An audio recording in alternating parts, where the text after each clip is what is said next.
নমস্কার, আমি আশালতা। আজকে আমি আপনাদের করে দেখাবো অসাধারণ স্বাদের বাটার গার্লিক প্রনস।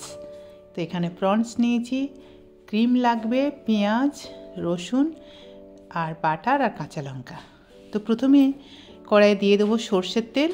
সর্ষের তেলটা গরম হয়ে গেলে এর মধ্যে দিয়ে দিচ্ছি বাটারটা। তো বাটারটাও গলে গেছে, এবারে দিয়ে দিচ্ছি রসুন। রসুনটা ভালো করে ভেজে নেব। তারপরে দিয়ে দেবো পেঁয়াজ। এখানে আমি দুটো মিডিয়াম সাইজের পেঁয়াজ নিয়েছি আর 5-6টা কাঁচা লঙ্কা নিয়েছি। আর লঙ্কাটা সবসময় নিজেদের স্বাদ মতন ব্যবহার করবেন।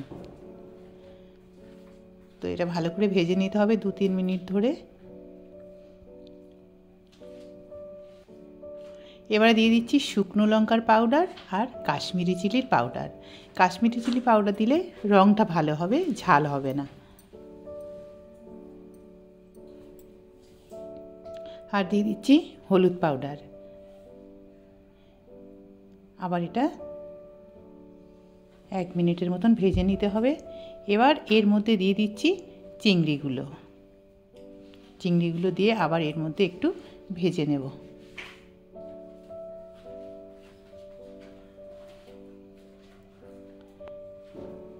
চিংড়ি বেশি ভাজার দরকার নেই।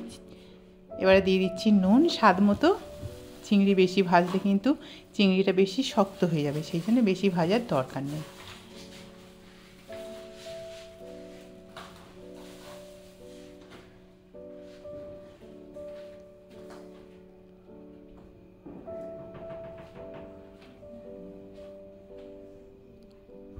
তো এটা ভাজা হয়ে গেছে 2 মিনিটের মতো।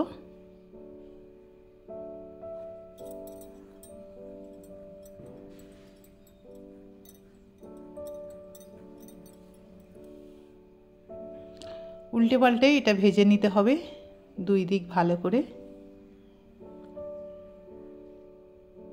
তো দেখুন চিংড়ির মধ্যেও কালার চলে এসেছে।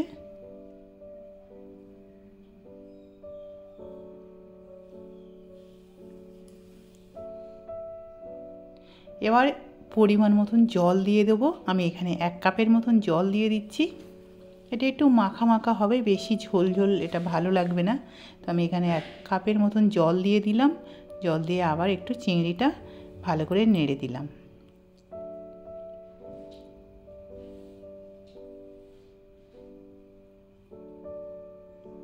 তো ঢাকা দিয়ে এটা ফুটতে দেব। তো এটা 2 মিনিট ধরে আমি ফুটিয়ে নিয়েছি। এবার আমি দিয়ে দেব এখানে ক্রিম দিয়ে দেব। এটা আমার ঘরের ক্রিম, আপনারা বাজারে যে কেনা ক্রিম সেটাও ব্যবহার করতে পারেন।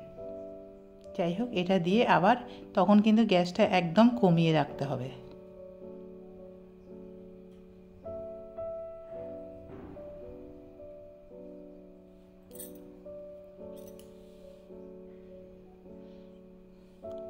আবার এটা 2 মিনিটের মতন ফুটিয়ে নেব। তাহলে মশলা আর ক্রিম একসাথে চিংড়ির সাথে খুব ভালো মাখো মাখো হবে। আর দিয়ে দিচ্ছি অল্প ধনেপাতা। এটা না দিলেও চলবে, আপনারা থাকলে দিতে পারেন, না থাকলে না দিলেও চলবে। তো এবারে এটা নামিয়ে নেব। আর এটা গরম গরম ভাতের সাথে পরিবেশন করলে অসাধারণ লাগবে। তো আপনারা ঠিক এইভাবে বাটার গার্লিক প্রনসটা বানিয়ে দেখবেন। কেমন লেগেছে রেসিপিটা আপনাদের, আপনারা অবশ্যই কমেন্ট করে জানাতে পারেন।